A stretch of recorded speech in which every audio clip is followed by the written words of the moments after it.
Friends, welcome to my YouTube channel. ಇವತ್ತಿನ ಬೆಳಗ್ಗೆನೇ ನಾನು ಪೂಜೆ ಮಾಡೋಣ ಅಂತ ಅಂದ್ಬಿಟ್ಟು ಮಂಗಳವಾರ ಆಗಿರೋದ್ರಿಂದ ಬೆಳಗ್ಗೆನೇ ಪೂಜೆ ಮಾಡೋಕ್ಕೆ ರೆಡಿ ಮಾಡ್ತಾ ಇದ್ದೀನಿ. ಬೆಳಗ್ಗೆ ಎದ್ದಿದ ತಕ್ಷಣ ಫಸ್ಟ್ ಪೂಜೆ ಮಾಡಿಬಿಟ್ರೆ ನಮಗೆ ಅರ್ಧ ಕೆಲಸ ಆದಂಗೆ. ಹಾಗಾಗಿ ನಾನು ಬೆಳಗ್ಗೆ ಎದ್ದಿದ ತಕ್ಷಣ ಪೂಜೆ ಮಾಡಿಬಿಡ್ತೀನಿ. ನಮ್ಮ ಮನೇಲಿ 2 ದೇವ್ರ ಮನೆ ಬಾಗಿಲು ಮತ್ತು ಇದು ಮೇನ್ ಡೋರ್ 2 ಇರೋದ್ರಿಂದ ಸ್ವಲ್ಪ ಲೇಟ್ ಆಗುತ್ತೆ. ಅವಕ್ಕೆಲ್ಲ ರೆಡಿ ಮಾಡಿ ಅರ್ಶಿನ ಕುಂಕುಮ ಇಟ್ಟು ರಂಗೋಲಿ ಬಿಡಿಸೋದಕ್ಕೆ ತುಂಬಾ ಲೇಟ್ ಆಗಿರುತ್ತೆ. ಆದರೂ ಏನೂ ಮಾಡೋಕ್ಕಾಗಲ್ಲ. ಬೆಳಗ್ಗೆ ಪೂಜೆ ಮಾಡಿದ್ರೆ ಮಾತ್ರ ನನಗೆ ಫುಲ್ ಫೀಲ್ ಆಗುತ್ತೆ. ಹಾಗಾಗಿ ಫಸ್ಟ್ ಪೂಜೆ ಮಾಡಿಬಿಟ್ಟು ಆಮೇಲೆ ಕೆಲಸ ಸ್ಟಾರ್ಟ್ ಮಾಡ್ತೀನಿ. ನೋಡಿ, ಬೆಳಗ್ಗೆ ಪೂಜೆ ವ್ಲಾಗ್ ಮುಗೀತು. ಟಿಫನ್ನಿಗೆ ನಾನು ಕೆತ್ತಲಸಿನಕಾಯಿ ಊರಿಂದ ತೊಗೊಂಡು ಬಂದಿದ್ವಿ. ಅದನ್ನು ಸಾಂಬಾರು ಮಾಡೋಣ ಅಂತ ಅಂದ್ಕೊಂಡು ತೊಗೊಂಡು ಬಂದಿದ್ದೆ.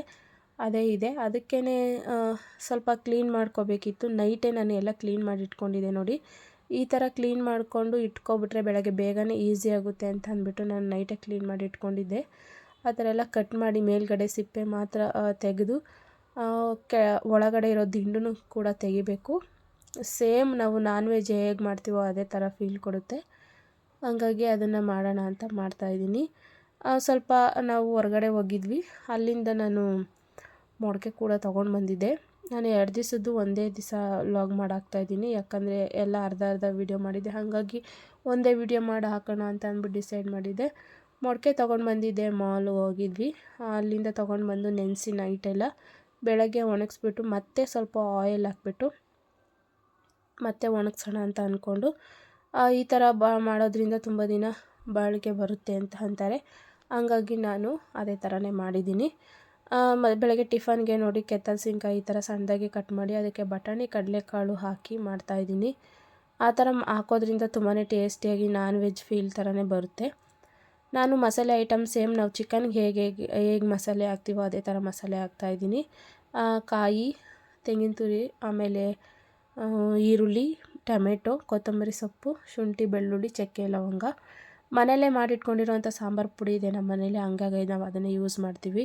ಇಲ್ಲದೆ ಅಂತ ಇರೋರು ಅಚ್ಕಾರದ ಪುಡಿ, ಧನಿಯಾ ಪುಡಿ, ಸ್ವಲ್ಪ ಗರಂ ಮಸಾಲ ಹಾಕಿ ರುಬ್ಕೊಂಡ್ರೆ ತುಂಬ ಚೆನ್ನಾಗಿರುತ್ತೆ. ಫಸ್ಟ್ ಹಂಗಾಗಿ ನಾಷ್ಟ ಟಿಫನ್ ಮಾಡಿಬಿಡೋಣ. ಆದರೂ ಬೇಗನೆ ಎದ್ರೂ ಟೈಮ್ ಆಗೋದೇ ಇಲ್ಲ. ಅಂಥದ್ರಲ್ಲೂ ಬೆಳಗ್ಗೆ ಟಿಫನ್ ಮಾಡಿ ನನ್ನ ಮಗಳನ್ನ ಸ್ಕೂಲಿಗೆ ರೆಡಿ ಮಾಡಿಬಿಟ್ಟು ಬಿಟ್ಬಿಟ್ಟು ಬಂದುಬಿಡೋಣ ಅಂತ ಅಂದ್ಬಿಟ್ಟು ಟಿಫನ್ಗೆ ಕೆತ್ತಲಸಿನಕಾಯಿ ಸಾಂಬಾರು ಮಾಡ್ತಾಯಿದ್ದೀನಿ. ಗೀ ರೈಸಿಗೆ ತುಂಬ ಸೂಟ್ ಆಗುತ್ತೆ, ತುಂಬ ಚೆನ್ನಾಗಿರುತ್ತೆ. ಹಂಗಾಗಿ ಮಾಡ್ತಾಯಿದ್ದೀನಿ. ಫಸ್ಟು ಎಣ್ಣೆಯಲ್ಲಿ ಕಾಳು ಮತ್ತು ಏನಿರುತ್ತೆ ತುಂಬ ಚೆನ್ನಾಗಿ ಫ್ರೈ ಮಾಡ್ಕೊಬೇಕು. ಕೆತ್ತಲಸಿನಕಾಯಿನ ಚೆನ್ನಾಗಿ ರೋಸ್ಟ್ ಆದಮೇಲೆ ನಾವು ಮಸಾಲೆ ಹಾಕಬೇಕು. ಅಲ್ಲಿವರೆಗೂ ಒಂದು 5 ನಿಮಿಷ ಇದೇ ಥರ ಫ್ರೈ ಮಾಡಿಕೊಂಡ್ರೆ ತುಂಬ ಚೆನ್ನಾಗಿ ಬರುತ್ತೆ ಸಾಂಬಾರು. ಹಂಗಾಗಿ ಫ್ರೈ ಮಾಡ್ಕೊತಾ ಇದ್ದೀನಿ. ನೋಡಿ, ಸ್ವಲ್ಪ ಹೊರಗಡೆ ಹೋಗೋದಿತ್ತು. ಹಂಗಾಗಿ ಬೇಗನೆ ಮಾಡೋಣ ಅಂತ ಅಂದ್ಬಿಟ್ಟು ಬೇಗ ಮಾಡ್ತಾಯಿದ್ದೀನಿ ಟಿಫನ್ನು. ಔಟ್ಸೈಡು ಸ್ವಲ್ಪ ನಮ್ಮ ಆಂಟಿ ಮಗಳು ಬಂದಿದ್ಲು, ಊರಿಂದ ಕೆಲಸ ಇದೆ ಅಂತ ಅಂದ್ಬಿಟ್ಟು. ಪಾಪ ಅವ್ರಿಗೂ ಲೇಟ್ ಆಗುತ್ತೆ ಅಂದ್ಬಿಟ್ಟು ಬೆಳಗ್ಗೆನೇ ಬೇಗ ನಾಷ್ಟ ಮಾಡೋಣ ಅಂತ ಅಂದ್ಬಿಟ್ಟು ಮಾಡ್ತಾಯಿದ್ದೀನಿ. ನಾವು ರುಬ್ಬಿಟ್ಟಿರುವಂತಹ ಮಸಾಲೆ ಕೂಡ ಹಾಕ್ಕೊಂಡು ಫ್ರೈ ಮಾಡ್ಕೋಬೇಕು. ಸ್ವಲ್ಪ ಅದು ಹಸಿ ಸ್ಮೆಲ್ ಹೋಗೋವರೆಗೂ ಫ್ರೈ ಮಾಡಿಕೊಂಡು ಆಮೇಲೆ ನಮಗೆ ಎಷ್ಟು ಬೇಕೋ ಅಷ್ಟು ನೀರು ಹಾಕ್ಕೊಂಡು ನೋಡ್ಕೊಂಡು ಹಾಕ್ಕೋಬೇಕು. ನಮಗೆ ಗಟ್ಟಿ ಬೇಕು ಅಂದರೆ ಗಟ್ಟಿ, ತೆಳ್ಳಗೆ ಬೇಕಂದರೆ ತೆಳ್ಳಗೆ ಮಾಡ್ಕೊಬೋದು. ನಾನು ಹಂಗೆ ಮಾಡ್ಕೊಂಡಿದ್ದೀನಿ. ಮೀಡಿಯಮಾಗಿ ಮಾಡ್ಕೊಂಡಿದ್ದೀನಿ. ಯಾಕಂದರೆ 4 ಜನಕ್ಕೆ ಬೆಳಗ್ಗೆ ಟಿಫನ್ಗೆ ಕರೆಕ್ಟಾಗಿ ಆಗುತ್ತೆ. ನಾನು ಏನೇ ಮಾಡೋದಿದ್ರು ಸ್ವಲ್ಪ ಕ್ವಾಂಟಿಟಿಯಲ್ಲೇ ಕಡಿಮೆನೇ ಮಾಡ್ಕೊಂಬಿಡ್ತೀನಿ. ಯಾಕಂದರೆ ಮತ್ತೆ ಮಧ್ಯಾಹ್ನಕ್ಕೆ ಬೇರೆ ಥರನೇ ಮಾಡಬೇಕು. ನಮ್ಮ ಮನೇಲಿ ಬೆಳಗ್ಗೆ ಮಾಡಿರೋದು ಮಧ್ಯಾಹ್ನ ತಿನ್ನಲ್ಲ, ಮಧ್ಯಾಹ್ನ ಮಾಡಿ ಸಂಜೆ ತಿನ್ನಲ್ಲ. ಹಾಗಾಗಿ ಆಗಿಂದ ಅಡುಗೆ ಆವಾಗಲೇ ಮಾಡ್ಕೊತೀನಿ. ನೋಡಿ, ಇದು ಕಾಯಿ ಹಾಲು ತೆಗೆದಿಡೋಕ್ಕೆ ಅಂದ್ಬಿಟ್ಟು ರುಬ್ಬಿ ಸಪ್ರೇಟ್ ತೆಗೆದಿಟ್ಟಿದ್ದೀನಿ. ಕಾಯಿ ಹಾಲು ನಾವೇನು ನೀರು ಹಾಕ್ತೀವಿ ಅಕ್ಕಿಗೆ, ಆ ಅಳತೆಗೆ ನಾನು ತೆಂಗಿನ ನೀರು ಎತ್ತಿಟ್ಕೊಂಡಿದ್ದೀನಿ. ಬರೀ ಅದೇ ಹಾಕೋದ್ರಿಂದ ತುಂಬಾ ಟೇಸ್ಟ್ ಬರುತ್ತೆ. ಹಾಗಾಗಿ ಒಗ್ಗರಣೆಗೆ ಗೋಡಂಬಿ, ಚಕ್ಕೆ, ಲವಂಗ, ಶುಂಠಿ ಬೆಳ್ಳುಳ್ಳಿ ಪೇಸ್ಟು ಎಲ್ಲ ಹಾಕ್ಬಿಟ್ಟು ಫ್ರೈ ಮಾಡ್ಕೊತಿದ್ದೀನಿ. ಹಸಿರು ಮೆಣಸಿನ್ಕಾಯಿನೂ ಹಾಕ್ಕೊಬೇಕು. ನಮ್ಮನೇಲಿ ಜಾಸ್ತಿ ಹಸಿರು ಮೆಣಸಿನ್ಕಾಯಿ ಯೂಸ್ ಮಾಡಲ್ಲ, ಆದ್ರೂ ಹಾಕಿದ್ದೀನಿ. ಯಾವಾಗಾದರೂ ಒಂದು ಸಲ ಅಲ್ವಾ, ಈಗ ಹೊರಗಡೆಯಿಂದ ನೆಂಟರು ಬಂದಾಗ್ಲೂ ಹಾಕಲ್ಲ ಅನ್ನೋಕ್ಕಾಗಲ್ಲ. ಹಾಗಾಗಿ ಹಾಕ್ಬಿಟ್ಟು ಮಾಡೋಣ ಅಂದ್ಬಿಟ್ಟು ಹಾಕ್ತಾಯಿದ್ದೀನಿ. ಒಂದು 2 ಈರುಳ್ಳಿ ಕಟ್ ಮಾಡ್ಕೊಂಡಿದ್ದೆ ಮೀಡಿಯಮ್ ಸೈಜ್ದು, ಅದು ಕೂಡ ಫ್ರೈ ಮಾಡ್ಕೊತಾ ಇದ್ದೀನಿ. ಚೆನ್ನಾಗಿ ಫ್ರೈ ಮಾಡ್ಕೋಬೇಕು. ಈರುಳ್ಳಿ ಎಲ್ಲ ತುಂಬ ಚೆನ್ನಾಗಿ ಫ್ರೈ ಆದರೆ ತುಂಬ ಟೇಸ್ಟಿಯಾಗಿ ಬರುತ್ತೆ. ನೆಕ್ಸ್ಟ್ ಕಾಯಿ ಹಾಲಿತ್ತಲ್ಲ ಅದನ್ನು ಹಾಕ್ತಾಯಿದ್ದೀನಿ. ನೆಕ್ಸ್ಟ್ ಅಕ್ಕಿ ತೊಳೆದು ಹಾಕೋಣ ಅಂತ ಅಂದ್ಬಿಟ್ಟು ಅಕ್ಕಿ ಕೂಡ ತೊಳೆದು ಹಾಕ್ತಾಯಿದ್ದೀನಿ. ಎಲ್ಲ ಕ್ವಾಂಟಿಟಿ ಕರೆಕ್ಟಾಗಿರಬೇಕು. ಕಾಯಿ ಹಾಲು ಮಾಡಬೇಕಾದ್ರೆ ಅಂತೂ ತುಪ್ಪ ಹಾಕ್ಬಿಟ್ಟು ಮಾಡಿದ್ರೆ ತುಂಬ ಚೆನ್ನಾಗಿರುತ್ತೆ. ನಮ್ಮನೇಲಿ ತುಪ್ಪನೂ ಯೂಸ್ ಮಾಡೋಂಗಿಲ್ಲ, ತಿನ್ನಲ್ಲ. ಹಂಗಾಗಿ ನಮ್ಮ ಮಾವಂಗೆ ಇಷ್ಟ ಆಗೋಲ್ಲ ಅಂತ ನಾನು ತುಪ್ಪ ಹಾಕಲ್ಲ. ಮತ್ತು ಅವ್ರಿಗೊಂದು ನಮಗೊಂದು ಅಡುಗೆ ಮಾಡ್ಕೊಳಕ್ಕೂ ಆಗೋಲ್ಲ, ಬೆಳಗ್ಗೆ ಹೊತ್ತು ಟೈಮ್ ಆಗೋಗುತ್ತೆ. ನೆಕ್ಸ್ಟು ನೇಣು ಮುಚ್ಚೋ ಟೈಮಲ್ಲಿ ಸ್ವಲ್ಪ ಪುದೀನ ಕೊತ್ತಂಬರಿ ಸೊಪ್ಪು ಹಾಕಿ ಉಪ್ಪು ಹಾಕ್ಬಿಟ್ಟು ಕ್ಲೋಸ್ ಮಾಡೋಣ ಅಂತ ಅಂದ್ಬಿಟ್ಟು ಕ್ಲೋಸ್ ಮಾಡ್ತಾಯಿದ್ದೀನಿ. ಒಂದು 2 ವಿಸಿಲ್ ಆದರೆ ಸಾಕು, ಅನ್ನ ಚೆನ್ನಾಗಾಗಿರುತ್ತೆ. ನೋಡಿ ಕ್ಲೋಸ್ ಮಾಡಿ ಇಡ್ತಾಯಿದ್ದೀನಿ. ಈಗ ನೆಕ್ಸ್ಟು ನೋಡೋಣ ಹೇಗಾಗಿದೆ ಗ್ರೇವಿ ಅಂತ, ಅಂದರೆ ಸಾಂಬಾರು ಇಲ್ಲ ಗ್ರೇವಿ ಏನಾದರೂ ಕರಿಬೋದು. ನೋಡಿ ತುಂಬ ಚೆನ್ನಾಗಾಗಿತ್ತು. ಸೇಮ್ ಚಿಕನ್ ಸಾಂಬಾರು ಥರನೇ ಇರುತ್ತೆ, ತುಂಬ ಚೆನ್ನಾಗಿರುತ್ತೆ. ತಿಂತಾಯಿದ್ರೆ ಅದೇ ಫೀಲ್ ಬರುತ್ತೆ. ಇದು ರೆಡಿ ಆಯಿತು ಬೆಳಗ್ಗೆ ನಾಷ್ಟಕ್ಕೆ. ಗೀ ರೈಸು ಕೂಡ ವಾವ್ ತುಂಬ ಚೆನ್ನಾಗಿ ಬಂದಿದೆ. ಇದು ಕೂಡ ರೆಡಿ ಆಯಿತು. ಫಸ್ಟ್ ನಾಷ್ಟ ಮಾಡಿಬಿಡೋಣ ಅಂತ ಅಂದ್ಬಿಟ್ಟು ನಾಷ್ಟ ಮಾಡಿದ್ವಿ. ನೆಕ್ಸ್ಟ್ ಹೋಗ್ಬೇಕಲ್ಲ ನಾವು ಹೊರಗಡೆ, ಹಾಗಾಗಿ ಹೋಗೋಣ ಅಂತ ಅಂದ್ಬಿಟ್ಟು ಮಾಡ್ತಾಯಿದ್ವಿ. ಬೇಗ ಟಿಫನ್ ಮಾಡಿಕೊಂಡು ಮತ್ತೆ ಕೆಲಸ ಆಯಿತು ಅಂತ ಹೇಳಿದ್ನಲ್ಲ, ಹೋಗಿದ್ವಿ. ಯಾರನ್ನೋ ವೆಯ್ಟ್ ಮಾಡೋದಿತ್ತು, ಅವ್ರು ಸ್ವಲ್ಪ ಬರೋದು ಲೇಟ್ ಆಗುತ್ತೆ ಅಂತ ಹೇಳಿದ್ರು. ಹಂಗಾಗಿ ಅಲ್ಲೇ ಒಂದು ಮಾರ್ಟ್ ಇತ್ತು, ಹಾಗಾಗಿ ಹೋಗೋಣ ಅಂತ ಅಂದ್ಬಿಟ್ಟು ಹೋದ್ವಿ. ನನ್ನ ಮಗಳಿಗೆ ಬ್ಯಾಗ್ ತುಂಬಾ ಇಷ್ಟ ಆಯಿತು, ಹಾಗಾಗಿ ಅದೊಂದು ಬ್ಯಾಗ್ ತೊಗೊಂಡ್ವಿ. ಮತ್ತು ಫುಲ್ಲು ನೋಡಿ ಡೆಕೋರೇಟ್ ಐಟಮ್ಸ್ಗಳು ತುಂಬಾ ಅಂದರೆ ತುಂಬಾ ಚೆನ್ನಾಗಿದೆ. ಡೆಕೋರೇಟ್ ಐಟಮ್ಸ್ಗಳು ಮತ್ತು ಇಲ್ಲಿ ತುಂಬಾ ಕಾಸ್ಟ್ಲಿ. ತುಂಬ ದುಡ್ಡಿರೋರು ಇಲ್ಲ ಸಾಹುಕಾರರು ತೊಗೊಳ್ಳೇಬೇಕು ಅನ್ನೋರು ಹೋದರೆ ಮಾತ್ರ ತೊಗೊಳಕ್ಕಾಗೋದಿಲ್ಲಿ. ತುಂಬಾ ಕಾಸ್ಟ್ಲಿ ಅಂದರೆ ಕಾಸ್ಟ್ಲಿ. ಅದರಲ್ಲೂ ನಮಗೆ 1-2 ಐಟಮ್ಸ್ ನನಗೆ ತುಂಬ ಇಷ್ಟ ಆಯಿತು. ಜಾಸ್ತಿ ರೇಟ್ ಆದರೂ ಪರವಾಗಿಲ್ಲ, ಏನು ಮಾಡೋದು, ಬಂದಿದ್ದೀವಿ ತೊಗೊಂಡು ಹೋಗಲೇಬೇಕಲ್ಲ ಅಂತ ಅಂದ್ಬಿಟ್ಟು ತೊಗೊಂಡೆ. ನೋಡಿ ಗ್ಲಾಸ್ ಐಟಮ್ಸು, ಒಂದು ಗ್ಲಾಸ್ ತೊಗೊಂಡೆ, ಅದು ಕೂಡ ತುಂಬ ಚೆನ್ನಾಗಿದೆ. ನೋಡಿ ಎಷ್ಟು ಆಯಿಲ್ ಡಬ್ಬ ಅಂತೂ ವೆರೈಟಿ ಆಯಿಲ್ ಡಬ್ಬಸ್ಗಳು, ಜಗ್ಸ್, ಜಾರ್ಸು, ಲಟ್ಟಣಿಗೆ ಪ್ರತಿಯೊಂದು A to Z ಮನೆಗೆ ಏನು ಐಟಮ್ಸ್ ಬೇಕೋ ಪ್ರತಿಯೊಂದು ಸಿಗುತ್ತೆ ಇಲ್ಲಿ. ಎಲ್ಲನೂ ಇದೆ, ಪ್ಲ್ಯಾಸ್ಟಿಕ್ಕಿಂದ ಹಿಡ್ದು ಸಿಲ್ವರ್, ಮಣ್ಣಿನ ಮಡಕೆ, ಆಮೇಲೆ ಗೊಂಬೆಗಳು, ಮಗುಗೆ ಆಟಾಡೋಕ್ಕೆ ಬಾಕ್ಸ್ಗಳು, ತುಂಬಾ ಅಂದರೆ ತುಂಬಾ ಚೆನ್ನಾಗಿವೆ. ಅಡುಗೆ ಮಾಡೋ ಐಟಮ್ಸ್ ಅಂತೂ ನನಗೆ ತುಂಬಾ ಇಷ್ಟ ಆಯಿತು. ಒಂದೊಂದಕ್ಕಿಂತ ಒಂದೊಂದು ವಿಭಿನ್ನವಾಗಿ ತುಂಬಾ ಚೆನ್ನಾಗಿದೆ. ನೋಡಿ ಎಷ್ಟು ಚೆನ್ನಾಗಿತ್ತು, ಅದು ಎಷ್ಟು ಚೆನ್ನಾಗಿ ಮಾಡಿದ್ದಾರೆ ಅಂತ ಅಂದರೆ ಚಿಪ್ಪಲ್ಲಿ ತುಂಬಾ ಚೆನ್ನಾಗಿತ್ತು. ವೆರೈಟಿ ಆಫ್ ಇಲ್ಲಿ ಕೇಕ್ ಮಾಡ್ತೀವಲ್ಲ, ಕೇಕು ಮತ್ತು ಐಸ್ ಕ್ಯಾಂಡೀಸ್ ಆ ಥರ ಸಪ್ರೇಟು ಇಲ್ಲಿ ಕಪ್ ಕೇಕ್ ಮಾಡೋದು ಪ್ರತಿಯೊಂದು ಕೂಡ ಸಹ ಇಲ್ಲಿ ಸಿಗುತ್ತೆ. ನೋಡ್ತಾ ಇದ್ದರೆ ಒಂದಕ್ಕಿಂತ ಒಂದು ವಿಭಿನ್ನವಾಗಿದೆ. ಮತ್ತು ಇಲ್ಲಿ ನಾವೇನು ಯೂಸ್ ಮಾಡ್ತೀವಿ ಕಂಟೈನರ್ಗಳು ಕೇಕ್ ಮಾಡೋಕ್ಕೆ, ಆ ಥರ ಸೌಟ್ಗಳು ಅಷ್ಟೇ ತುಂಬಾ ಸಖತ್ತಾಗಿತ್ತು. ಏನು ಒಟ್ಟಿನಲ್ಲಿ ಎಲ್ಲ ತೊಗೊಬೇಕು ಅಂತಲೇ ಅನಿಸುತ್ತೆ, ಬಟ್ ಅಲ್ಲಿನ ರೇಟಿಗೆ ಬೇಡಪ್ಪ ಅನಿಸ್ತಿತ್ತು. ನಾನಂದು ನನ್ನ ಮಗಳಿಗೆ ಸ್ವಲ್ಪ ಸ್ಲಿಪ್ಪರೆಲ್ಲ ತೊಗೊಂಡು ಬಂದೆ. ನೋಡಿ ವುಡನ್ನಲ್ಲಿ ಮಾಡಿರ್ತಾರಲ್ಲ, ಅದು ಇದೆಲ್ಲ ತುಂಬಾ ಚೆನ್ನಾಗಿತ್ತು. ಬೆಟರು, ಹೋದ್ಮೇಲೆ ತೊಗೊಳ್ಳೇಬೇಕು ಅನಿಸುತ್ತೆ ಒಂದೊಂದು ಸಲ. ನಮಗೇನು ಬರುತ್ತೋ ಅದು, ನಮಗೇನು ಇಷ್ಟ ಆಗುತ್ತೋ ಅದನ್ನು ತೊಗೋಬೇಕು ಅಂತ ಅಂದ್ಕೊಳ್ತೀವಿ. ಸೌಟ್ಗಳಂತೂ ತುಂಬಾ ಚೆನ್ನಾಗಿದ್ವು ಮರದ್ದು. ಕ್ವಾಲಿಟಿಗೂ ಸೂಪರಾಗಿದೆ, ತೊಗೊಬೋದು. ಬಟ್ ಏನಂದರೆ ಕಾಸ್ಟ್ಲಿ ಅಷ್ಟೇ. ನೋಡಿ ಯಾವ ಥರ ಇದೆ ಅಂತ ತುಂಬ ಸಖತ್ತಾಗಿತ್ತು. ಅಷ್ಟು ಚೆನ್ನಾಗಿದ್ವು ಪ್ಲೇಟ್ಗಳಾಗಲಿ, ಬೊಟ್ಲುಗಳಾಗಲಿ, ಮನೇಲಿ ಮಾಡೋ ಐಟಮ್ಸ್, ಅಡುಗೆ ಐಟಮ್ಸ್ಗೆ ಏನೇನು ಯೂಸ್ ಮಾಡಬೇಕು ಅಂಥದ್ದೆಲ್ಲನೂ ಪ್ರತಿಯೊಂದು ಸಿಗ್ತಾಯಿತ್ತು. ನನಗಂತೂ ತುಂಬ ಅಂದರೆ ತುಂಬಾ ಇಷ್ಟ ಆಯಿತು. ನೋಡಿ ಇದು ಫೈಬರ್ದು ಸಪ್ರೇಟು, ಗ್ಲಾಸ್ ಸಪ್ರೇಟು, ಅದರಲ್ಲೂ ನೋಡಿ ನೀರು ಕುಡಿಯೋದು, ಜ್ಯೂಸ್ ಕುಡಿಯೋದು ಪ್ರತಿಯೊಂದು ಗ್ಲಾಸ್ ಕೂಡ ಇತ್ತು. ಮುಟ್ಟಿದ್ರೆ ಎಲ್ಲಿ ಒಡೆದೋಗುತ್ತೋ ಅನ್ನೋ ಭಯ ಬೇರೆ ಒಂದು ಕಡೆ. ಬಟ್ ಆದ್ರೂ ಹಾಗೆ ನಿಂತ್ಕೊಂಡು ನೋಡಿಕೊಂಡು ನಮಗೆ ಬೇಕಾಗಿರುವಂತಹ 2 ವಸ್ತುಗಳು ಬೇಕಾಗಿರುವಂತಹದ್ದೆಲ್ಲ ತೊಗೊಂಡಿದ್ದೀನಿ. ಸ್ವಲ್ಪ ಪರವಾಗಿಲ್ಲ, ಹೋಗಿ ಅಂತೂ ಖಾಲಿ ಕೈಯಲ್ಲಿ ಬರಲಿಲ್ಲ. ಒಂದು ಬ್ಯಾಗು ಮತ್ತು ಜ್ಯೂಸ್ದು ಲೋಟ, ಆಮೇಲೆ ಲೋಟ ಇಡೋದು ಬರುತ್ತಲ್ಲ ಸ್ಟ್ಯಾಂಡು, ಪ್ರತಿಯೊಂದು ಕೂಡ ತುಂಬಾ ಯೂನಿಕ್ಕಾಗಿ ತುಂಬಾ ಚೆನ್ನಾಗಿದ್ವು. ನೋಡಿ ಇಲ್ಲಿ ಬ್ಯಾಗ್ಸ್ ಆಫರ್ಸ್ ಇತ್ತು, ಎಲ್ಲಾದರೂ ಟ್ರಿಪ್ ಹೋದಾಗ ಬೇಗ ಆಗುತ್ತಲ್ಲ ಅದು, ಆ ಥರ ತೊಗೊಳಕ್ಕೆಲ್ಲ ತುಂಬ ಚೆನ್ನಾಗಿದೆ. ಇದು ಫುಲ್ಲು ಲಾಸ್ಟ್ ಫ್ಲೋರು, ನನಗೆ ತುಂಬ ಇಷ್ಟ ಆಯಿತು. ನೋಡಿ ಕೈಯಲ್ಲಿ ನನ್ನ ಮಗಳಿಗೆ ಬ್ಯಾಗ್ ಇಟ್ಕೊಂಡಿದ್ದೀನಿ. ಗಾಡಿಗಳಂತೂ ತುಂಬಾ ಯೂನಿಕ್ ಆಗಿದ್ವು. ಒಂದೊಂದಂತೂ ಒಂದೊಂದು ಸಖತ್ ಸ್ಪೆಷಲ್ ಆಗಿತ್ತು. ನಾವು ನೋಡಿರಲಿಲ್ಲ ಅಂಥದ್ದು. ಅಲ್ಲೋದ್ಮೇಲೆ ತುಂಬ ಇಷ್ಟ ಆಯಿತು. ಮ್ಯಾಟ್ಗಳು ಸಹ ತುಂಬ ಚೆನ್ನಾಗಿದ್ವು. ಮ್ಯಾಟನ್ನು ಕೂಡ ತೊಗೊಂಡೆ ನಾನು. ಲಾಸ್ಟ್ ಸ್ಟೆಪ್ಪಲ್ಲಿ ಮ್ಯಾಟ್ಗಳು ಇದ್ವು. ಚೇರ್ಸು ನೋಡಿ ಎಲ್ಲ ಅಲ್ಲೂ ಕೂಡ ತುಂಬ ಚೆನ್ನಾಗಿತ್ತು. ಪ್ಲಾಸ್ಟಿಕ್ಕು, ಆಮೇಲೆ ಅಡಿಕೆಯಲ್ಲಿ ಮಾಡಿರ್ತಾರಲ್ಲ ಅದು, ತಟ್ಟೆ ಪ್ಲೇಟ್ಸ್ಗಳು ಎಲ್ಲನೂ ಪ್ರತಿಯೊಂದು ಇದೆ.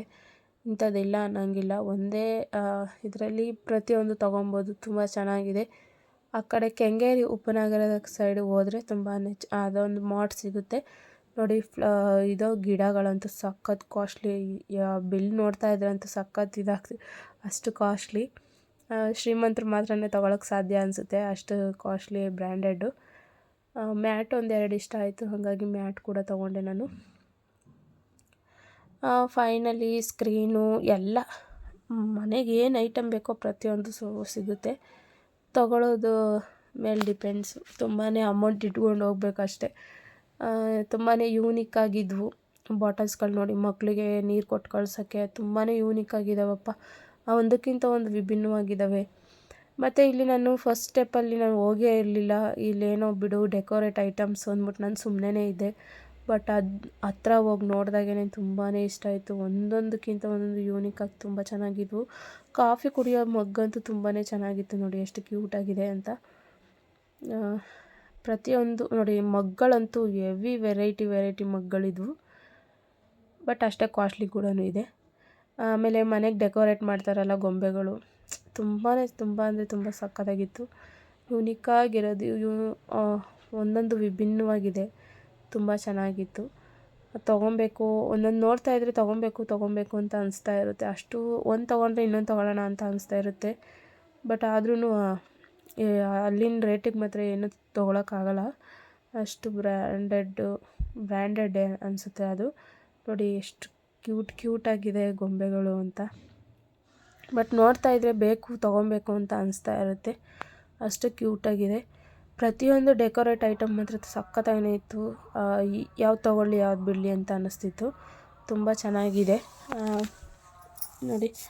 ಒಂದು ಬಸವಣ್ಣನ ಯಾವ ಥರ ಮಾಡ್ಬೋದು, ಬುದ್ಧನಿಗೆ ಎಷ್ಟು ಚೆನ್ನಾಗಿ ಮಾಡಿದ್ದಾರೆ ಅಂತ ತುಂಬ ಚೆನ್ನಾಗಿತ್ತು.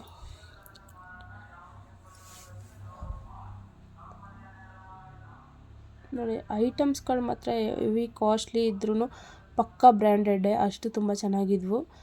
ಮತ್ತು ಇಲ್ಲಿ ಮರದಲ್ಲಿ ವುಡನ್ನಲ್ಲಿ ಮಾಡಿರೋಂತಹ ಐಟಮ್ಸ್ಗಳು, ಬರೀ ವುಡನ್, ಅದು ಕೂಡ ತುಂಬಾ ಯೂನಿಕ್ಕಾಗಿದ್ವು. ಒಂದಕ್ಕಿಂತ ಒಂದು ತುಂಬಾ ಚೆನ್ನಾಗಿತ್ತು. ಆಮೇಲೆ ಪಾಟ್ಸ್ಗಳು ವಿಭಿನ್ನವಾಗಿದ್ವು. ಇವು ಕೂಡ ತುಂಬ ಯಾವ್ಯಾವ ಥರ ನೋಡಿ ತುಂಬ ಚೆನ್ನಾಗಿತ್ತು ಮಾತ್ರ. ಯಾವುದೂ ನಮಗೆ ಒಂದಕ್ಕಿಂತ ಒಂದು ತುಂಬಾ ಇಷ್ಟ ಆಗ್ತಾಯಿತ್ತು. ನೋಡ್ತಾ ಇದು ತೊಗೊಳ್ಳ ಅಂತ ಅನ್ನಿಸ್ತಾನೆ ಇತ್ತು. ಇದು ಬಂದು ನೋಡಿ ಬಾಕ್ಲಿಗೆಲ್ಲ ಹಾಕೋಕ್ಕೆ. ಆಮೇಲೆ ಗೊಂಬೆಗಳು ಸಖತ್ತು ಡಾಲ್ಸ್ ಅಂತೂ ಹೆವಿ ವೆರೈಟಿ ಇದ್ವು. ಎಷ್ಟು ಆ ಮಾಲ್ ಸುತ್ತಾ ಇದ್ದರೆ ಇದು ತೊಗೊಳ್ಳ ಅನ್ನೋ ಫೀಲಲ್ಲೇ ಇರ್ತಿದ್ವಿ ನಾವು. ಫೈನಲಿ ಅವರು ಫೋನ್ ಮಾಡಿದ್ರು, ನಾವು ವೆಯ್ಟ್ ಮಾಡ್ತಾಯಿದ್ವಿ ಬನ್ನಿ ಅಂತ. ಸರಿ, ಹಾಗಾಗಿ ಅವ್ರನ್ನ ಕಾಯ್ಕೊಂಡು ನಾವು ನಿಂತಿದ್ವಿ. ಲೇಟಾಗೋಗುತ್ತೆ ಅವ್ರನ್ನ ಕಾಯ್ಕೊಂಡು ನಿಂತ್ಕೊಳ್ಳೋದ್ರಲ್ಲಿ. ಸ್ವಲ್ಪ ಏನು ರೋಡಲ್ಲಿ ನಿಂತ್ಕೊಳ್ಳೋದ್ಕಿಂತ ಅಟ್ಲೀಸ್ಟ್ ಹಿಂಗೆ ಹೋಗುವ, ಒಂದು ಸ್ವಲ್ಪ ಶಾಪಿಂಗ್ ಆದರೂ ಮಾಡ್ಕೊಬರೋಣ ಅಂತ ಬಂದಿದ್ವಿ.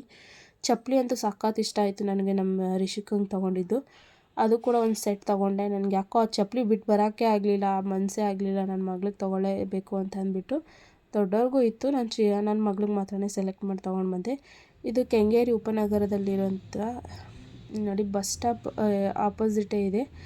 ತುಂಬ ಚೆನ್ನಾಗಿದೆ, ದೊಡ್ಡ ಮಾಲು, ಹೈಪರ್ ಮಾರ್ಕೆಟು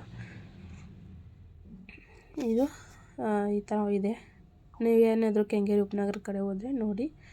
ಮತ್ತು ಅಲ್ಲಿಂದ ಕೆಲಸ ಮುಗಿಸ್ಕೊಂಡು ಮತ್ತೆ ಬಂದು ಬೆಂಡೆಕಾಯಿ ಸಾಂಬಾರು ಹುಳಿ ಮಾಡೋಣ ಅಂತ ಅಂದ್ಕೊಂಡೆ. ನನಗೆ ಯಾಕಂದರೆ ಹುಳಿ ಸಾಂಬಾರು ತುಂಬ ಇಷ್ಟ. ನಮ್ಮ ಮಾವಂಗೆ ಬೆಂಡೆಕಾಯಿ ತಿನ್ನಲ್ಲ, ಹಂಗಾಗಿ ಅವ್ರಿಗೆ ಚಪ್ರದ ಅವರೆಕಾಯಿ ಹುಳಿ ಸಾರು ಮಾಡಿಕೊಟ್ಬಿಡೋಣ ಅಂತ ಅವ್ರಿಗೆ ಡಿಸೈಡ್ ಮಾಡಿಬಿಟ್ಟು ಚಪ್ರದ ಅವರೆಕಾಯಿ ಎಲ್ಲ ಬಿಡಿಸಿ ಅವ್ರಿಗೆ ಸ್ವಲ್ಪನೇ ಸಾಂಬಾರು ಮಾಡಿದೆ. ಎರಡೆರಡು ಥರ ಸಾಂಬಾರು ಮಾಡಬೇಕು ಅಂದ್ರೂ ಸ್ವಲ್ಪ ಕಷ್ಟನೇ. ಬಟ್ ಏನು ಮಾಡೋಕ್ಕಾಗಲ್ಲ, ತಿನ್ನಬೇಕು ಅಂದರೆ ಮಾಡಬೇಕಲ್ಲ ಅಂತ ಅಂದ್ಬಿಟ್ಟು ಮಾಡ್ತಾಯಿದ್ದೀನಿ. ನಮ್ಮ ಮಾವನಿಗೆ ಸಪ್ರೇಟು ಕಾಯಿ, ಬೆಳ್ಳುಳ್ಳಿ, ಒಂದು ಈರುಳ್ಳಿ, ಟೊಮೆಟೊ, ಕೊತ್ತಂಬರಿ ಸೊಪ್ಪು ಹಾಕಿ ಸ್ವಲ್ಪ ಖಾರದ ಪುಡಿ ಹಾಕಿ ರುಬ್ಬಿಟ್ಟು ಅವ್ರಿಗೆ ಒಗ್ಗರಣೆ ಹಾಕಿದೆ. ನಾನು ಈ ಕಡೆ ಬೆಂಡೆಕಾಯಿನ ಸ್ವಲ್ಪ ಕಟ್ ಮಾಡಿ ಇಟ್ಟಿದ್ದೆ, ಅದನ್ನು ಸ್ವಲ್ಪ ಫ್ರೈ ಮಾಡ್ಕೊತಾ ಇದ್ದೀನಿ. ಆಯಿಲ್ ಹಾಕ್ಕೊಂಡು ಫ್ರೈ ಮಾಡ್ಕೊಳ್ಳೋದ್ರಿಂದ ಬೇಗನೆ ಈಸಿಯಾಗಿ ಆಗುತ್ತೆ, ಹುರ್ಕೊಬೋದು. ಎಣ್ಣೆಯಲ್ಲಿ ಹುರ್ಕೊಳ್ಳೋದ್ರಿಂದ ಬೇಗ ಆಗುತ್ತೆ, ಹಂಗಾಗಿ ನಾನು ಎಣ್ಣೆಲಿ ಫ್ರೈ ಮಾಡ್ಕೊತಾ ಇದ್ದೀನಿ. ನೆಕ್ಸ್ಟು ನನಗೆ ಬೆಂಡೆಕಾಯಿ ಹುಳಿ ಸಾರು ತಿನ್ನಬೇಕು ಅಂತ ತುಂಬ ದಿವಸದಿಂದ ಅಂದ್ಕೊತಿದ್ದೆ, ಬಟ್ ಆಗ್ತಾನೆ ಇರಲಿಲ್ಲ ಮಾಡೋಕ್ಕೆ. ಮಡಿಕೆ ತೊಗೊಬಂದಿದ್ನಲ್ಲ, ಮಡಿಕೆಯಲ್ಲಿ ಹುಳಿ ಸಾರು ಮಾಡೋದ್ರಿಂದ ತುಂಬಾ ಅಂದರೆ ವಾರಕ್ಕೆ 1-2 ಸಲನಾದರೂ ನಾವು ಮಡಿಕೆಯಲ್ಲಿ ಊಟ ಮಾಡಿದ್ರೆ ತುಂಬ ಒಳ್ಳೆಯದು. ಹಂಗಾಗಿ ಮಡಿಕೆಯಲ್ಲಿ ಸಾಂಬಾರು ಮಾಡೋಣ ಅಂತ ಅನ್ನಿಸ್ತು ಇವತ್ತು. ಅದಕ್ಕೂ ಅಷ್ಟೇ ಈರುಳ್ಳಿ, ಕಾಯಿ ತುರಿ, ಬೆಳ್ಳುಳ್ಳಿ, ಕೊತ್ತಂಬರಿ ಸೊಪ್ಪು, ಟೊಮೆಟೊ, ಸ್ವಲ್ಪ ನಿಂಬೆಹಣ್ಣಿನ ರಸ, ಮನೆಯಲ್ಲೇ ಮಾಡಿಟ್ಕೊಂಡಿರೋಂಥ ಅಚ್ಕಾರದ ಪುಡಿ ಹಾಕ್ಬಿಟ್ಟು ರುಬ್ಕೊಂಡೆ. ಬೇಗನೆ ಆಗುತ್ತೆ. ಈ ಥರ ನೋಡಿ ವಾರಕ್ಕೆ 2 ಸಲ ಇಲ್ಲ 3 ಸಲ ಮಡಿಕೆಯಲ್ಲಿ ಮಾಡ್ಕೊಂಡು ತಿನ್ನೋದ್ರಿಂದ ತುಂಬಾ ಹೆಲ್ತ್ಗೆ ಒಳ್ಳೆಯದು. ಹಂಗಾಗಿ ನಾನು ಮಡಿಕೆ ತೊಗೊಂಡು ಬಂದೆ. ಮಡಿಕೆನೂ ಸಹ ಮಾರ್ಟಲ್ಲೇ ತೊಗೊಂಡಿದ್ದು, ತುಂಬ ಚೆನ್ನಾಗಿತ್ತು. ತುಂಬ ಕಾಸ್ಟ್ಲಿ ಕೂಡ ಆಗಿತ್ತು. ಬಟ್ ಏನು ಮಾಡೋದು, ಎಲ್ಲ ಒಂದೊಂದು ಟೈಮಲ್ಲಿ ಒಂದೊಂದು ಕಡೆ ದುಡ್ಡು ಖರ್ಚು ಮಾಡಲೇಬೇಕಾಗುತ್ತೆ. ಹಂಗಾಗಿ ನಾನು ಕೂಡ ಮಾಡಿದ್ದೀನಿ. ಹುಣ್ಸೆಹಣ್ಣು ಹುಳಿ ಹಾಕ್ಬಿಟ್ಟು ಬೆಂಡೆಕಾಯಿ ಹಾಕ್ಬಿಟ್ಟು ಚೆನ್ನಾಗಿ ಕುದಿಸ್ಕೊಂಡೆ. ಮಧ್ಯಾಹ್ನಕ್ಕೆ ಊಟಕ್ಕೆ ರೆಡಿ ಆಯಿತು. ನಮ್ಮ ಮಾವನಿಗೆ ಅವ್ರಿಗೆ ಫಸ್ಟ್ ಹಾಕ್ಕೊಟ್ಬಿಡೋಣ ಅಂತ ಹಾಕ್ಕೊಟ್ಬಿಟ್ಟು, ಸ್ವಲ್ಪ ಬಟ್ಟೆ ಮಡ್ಚೋದಿತ್ತು, ತುಂಬಾ ಗಲೀಜಾಗಿತ್ತು. ಎಲ್ಲ ಎಳೆದಾಡಿ ಬಟ್ಟೆ ಎಲ್ಲ ಹೆಂಗೆ ಬೇಕೋ ಹಂಗೆ ಬಿದ್ದಿತ್ತು. ಫಸ್ಟ್ ಅದನ್ನು ಮಡ್ಚ್ಕೊಂಬಿಡೋಣ ಅಂತ ಅಂದ್ಬಿಟ್ಟು ಮಡ್ಚ್ಕೊತಾ ಇದ್ದೀನಿ. ಕ್ಲೀನಾಗಿ ಒಂದು ಕಡೆಯಿಂದ ಮಡ್ಚ್ಕೊಂಬಂದ್ಬಿಟ್ರೆ ಫಸ್ಟ್ ಇಟ್ಬಿಟ್ಟು ಆಮೇಲೆ ರೆಡಿ ಮಾಡೋಕ್ಕೆ ಸರಿ ಹೋಗುತ್ತೆ ಅಂತ. ಮತ್ತು ಸಂಜೆ ಬಂದೇ ಬಿಡ್ತು. ನಮ್ಮ ಆಂಟಿ ಮಗಳು ಬಂದಿದ್ಲು ಅಂತ ಹೇಳಿದ್ನಲ್ಲ, ಅವಳಿಗೆ ಸ್ವಲ್ಪ ನಾನ್ ವೆಜ್ ಮಾಡಿಕೊಡೋಣ ಅಂತ ಅಂದ್ಬಿಟ್ಟು ಚಿಕನ್ ಫ್ರೈ ಮಾಡಿಬಿಟ್ಟು ಚಿಕನ್ ಬಿರಿಯಾನಿ ಮಾಡೋಣ ಅಂತ ಅಂದ್ಕೊಂಡಿದ್ದೆ. ಬೇಗನೆ ಮಾಡಿಬಿಡೋಣ, ಸ್ವಲ್ಪ ರೆಸ್ಟ್ ತೊಗೊಳ್ಳೋಣ ಅಂತ. ಯಾಕಂದರೆ ಹೊರಗಡೆ ಎಲ್ಲ ಓಡಾಡಿ ಬಂದು ಮನೇಲಿ ಅಡುಗೆ ಮಾಡಿ ಸ್ವಲ್ಪನೇ ಸುಸ್ತಾಗಿತ್ತು.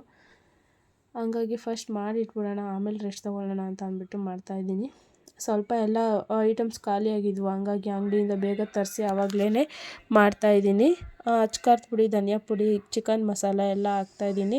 ತುಂಬಾ ಚೆನ್ನಾಗಿರುತ್ತೆ ಚಿಕನ್ ಫ್ರೈ ಈ ಥರ ಮಾಡೋದ್ರಿಂದ. ಅಚ್ಕಾರದ ಪುಡಿ ಸ್ವಲ್ಪ ಖಾರ ಮುಂದೆ ಇದ್ರಂತೂ ತುಂಬಾ ಟೇಸ್ಟಿಯಾಗಿ ತುಂಬ ಚೆನ್ನಾಗಾಗುತ್ತೆ.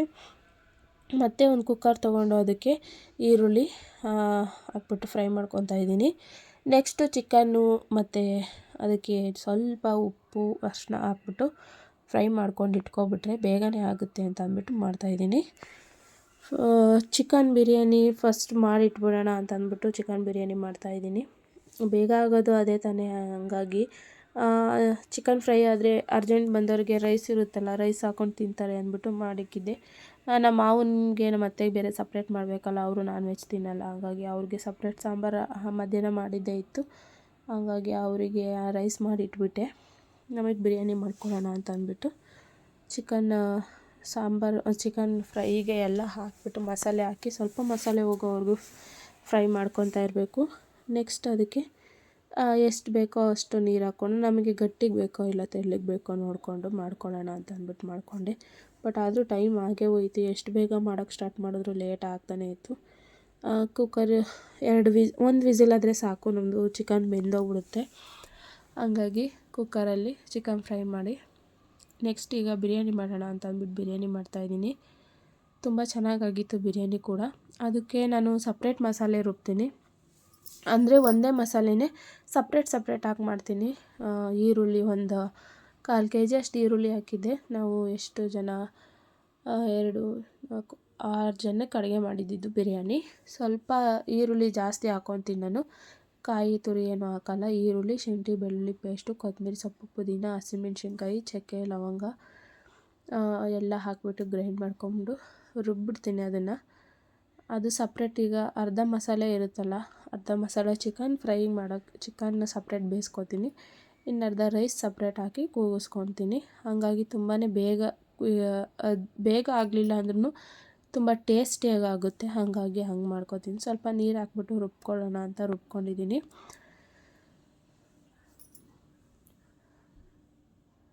ನೋಡಿ ರುಬ್ತಾಯಿದ್ದೀನಿ. ಚೆನ್ನಾಗಿ ನುಣ್ಣಗಾಗಂಗೆ ರುಬ್ಕೋಬೇಕು. ಅದರಲ್ಲೇ ಎಲ್ಲ ಮಸಾಲೆ ಹಾಕೋದ್ರಿಂದ ನನಗೆ ಸಪ್ರೇಟ್ ಹಾಕೋ ಅಂಥದ್ದೇನಿರಲ್ಲ. ತುಂಬ ಚೆನ್ನಾಗಾಗಿತ್ತು ಬಿರಿಯಾನಿನೂ ಕೂಡ. ನೋಡಿ ಈಗ ಅಷ್ಟು ಮಸಾಲೆ ರುಬ್ಬಿದ್ದೀನಲ್ವ, ಇದರಲ್ಲಿ ಅರ್ಧ ರೈಸ್ಗೆ ಹಾಕ್ತೀನಿ, ಇನ್ನು ಅರ್ಧ ಚಿಕನ್ಗೆ ಹಾಕ್ತೀನಿ. ಈಗ ಚಿಕನ್ಗೆ ಒಂದು ಪಾತ್ರೆ ಇಟ್ಬಿಟ್ಟು ಅದಕ್ಕೆ ಫ್ರೈ ಮಾಡೋಕ್ಕೆ ಹಾಕ್ತಾಯಿದ್ದೀನಿ. ಅಷ್ಟರಲ್ಲಿ ನನ್ನ ಮಗಳು ಬೇರೆ ಎತ್ಕೋ ಅಂತ ಬಂದು ಆಟ ಆಡಿಕೊಂಡು ಅವಳನ್ನು ಸ್ವಲ್ಪ ಹೊತ್ತು ಆಟ ಆಡಿಸ್ಬಿಟ್ಟು ಅಡುಗೆ ಮಾಡೋಣ ಅಂತ ಡಿಸೈಡ್ ಮಾಡಿಕೊಂಡೆ. ಏನು ಮಾಡೋದು, ಮಕ್ಕಳು ಕೂಡ ಇರಲ್ವಲ್ಲ, ಬಿಟ್ಬಿಟ್ಟು ಒಂದು ಸ್ವಲ್ಪ ಹೊತ್ತು ಲೇಟ್ ಆಯಿತು ಅಂದರೆ ಇವತ್ತೆಲ್ಲ ಅವಳನ್ನ ಎತ್ಕೊಂಡೇ ಇರಲಿಲ್ಲ, ಸ್ವಲ್ಪ ಕೆಲಸ ಇತ್ತು ಅಂದ್ಬಿಟ್ಟು. ನೋಡಿ ಚಿಕನ್ ಈ ಥರ ಫ್ರೈ ಮಾಡ್ಕೊಬಿಡ್ತೀನಿ ನಾನು, ಸ್ವಲ್ಪ ಮಸಾಲೆ ಉಪ್ಪು ಎಲ್ಲ ಹಾಕ್ಬಿಟ್ಟು. ತುಂಬ ಚೆನ್ನಾಗಿ ಉಪ್ಪು ಖಾರ ಹಿಡ್ದಿರುತ್ತೆ. ನೆಕ್ಸ್ಟ್ ಅನ್ನ ರೈಸ್ ಸಪ್ರೇಟ್ ಮಾಡಿದ್ದೀನಿ, ಅದಕ್ಕೆ ಅರ್ಧ ಮಸಾಲೆ ಹಾಕ್ಬಿಟ್ಟು ರೈಸ್ ಹಾಕ್ಬಿಟ್ಟು ಅಕ್ಕಿ ಹಾಕ್ಬಿಟ್ಟು ಕೂಗಿಸಿ ನೆಕ್ಸ್ಟ್ ಇನ್ನೊಂದು ಸ್ವಲ್ಪ ವಿಸಿಲ್ ಬಿಟ್ಟಿದ ತಕ್ಷಣ ನಾನೇ ತೆಗೆದು ಚಿಕನ್ನು ಮತ್ತು ರೈಸ್ ಎಲ್ಲ ಮಿಕ್ಸ್ ಮಾಡಿಬಿಟ್ಟು ಇನ್ನೊಂದು 10 ನಿಮಿಷ ಮುಚ್ಚಿ ಇಕ್ಕಿದ್ರೆ ತುಂಬಾ ಟೇಸ್ಟಿಯಾಗಿ ಬಿರಿಯಾನಿ ತುಂಬ ಸಖತ್ತಾಗಿರುತ್ತೆ. ನೋಡಿ ಈ ಥರ ಬಿರಿಯಾನಿ ರೆಡಿಯಾಗಿದೆ. ನಿಮಗೇನಾದರೂ ಈ ವಿಡಿಯೋ ಇಷ್ಟ ಆಗಿದ್ರೆ ಪ್ಲೀಸ್ ಒಂದು ಲೈಕ್ ಮಾಡೋದನ್ನ ಮರಿಬೇಡಿ. ಯಾರ್ಯಾರೆಲ್ಲ ಸಬ್ಸ್ಕ್ರೈಬ್ ಆಗಿರೋ ಅವ್ರಿಗೆಲ್ಲ ಥ್ಯಾಂಕ್ಸ್. ಇನ್ನೂ ಸಬ್ಸ್ಕ್ರೈಬ್ ಆಗೋರಿದ್ದರೆ ಆಗಿ ಅಂತ ಹೇಳಿ.